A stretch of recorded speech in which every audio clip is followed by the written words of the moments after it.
And joining us now is David Kaiser from Cranbrook Rotary Club. And David, behind us is the new washrooms here in Rotary Park in Cranbrook, and it must be an exciting time for Cranbrook Rotary to see this project coming to fruition now. Yeah, James, it's been a long time coming because we've been planning this project for several years, but it just now, when we linked up in a partnership with the City of Cranbrook, that we were able to get this actually up and going. So yeah, it's an exciting time for both the Rotary Club and I think for the City of Cranbrook, because this is an important facility in Rotary Park here. So yeah, we're excited. Where was the need? Where did the need come from?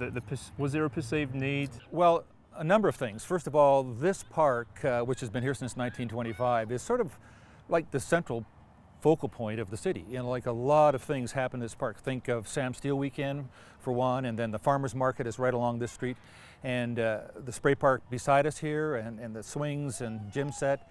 You know, this park gets a lot of use, and so the present facility, which is beside us, is just so old and dilapidated. It was a bit of an embarrassment, to be honest with you, and so Rotary Club has wanted to do a new washroom for some time, and so that's the need that existed, and now we're just getting into it. And what was the reason behind partnering with the city for this project? Well, quite honestly, a state-of-the-art washroom and all the implications of building it to code and having it be able to withstand, you know, the weather of use 24/7, 365 days a year. It has to be quite a well-built structure. So the price is substantial, and quite frankly, if it wasn't for the city coming on site and partnering with us, it wouldn't be possible for us to do as a Rotary Club.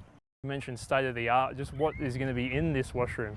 Well, there's obviously a women's side, a men's side, a gender neutral side for families. There's going to be baby change tables, and the floor it's in-floor heating. It's got to have all the amenities that make it usable year-round. And I guess to offset some of that cost, you're running the Donate a Brick campaign. Tell us a little bit about that. Yeah, so we're raising funds in a number of ways. For example, there's been corporate donors give money, as you can see their signage behind us on the wall.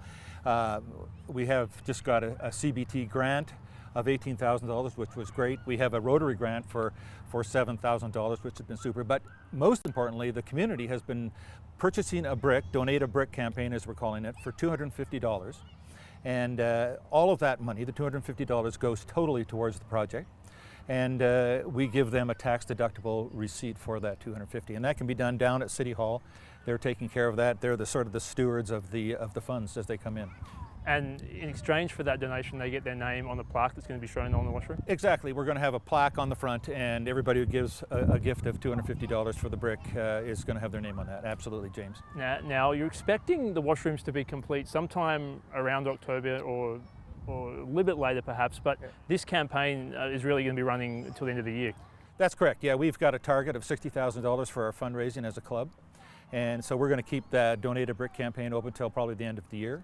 But we hope to open the washroom maybe mid-October, for sure by the 1st of November. I guess one of the final stages of this whole project is removing the old washroom. When can we expect that to happen? Well, that's up to Public Works Department. They've been great working with us. When we actually get the bulldozers in here to remove the old one, I'm not sure if that'll happen this fall or early next spring. The Donate a Brick form is right at City Hall, so if someone wants to drop in there and fill that out and donate $250, they will get a tax-deductible receipt, and that can be done, as I said, City Hall. Is City Hall the only place to do that, or can people contact Rotarians? They can contact Rotarians as well. Certainly if they contacted me down at McDonald's restaurant, I'd be happy to get them a form.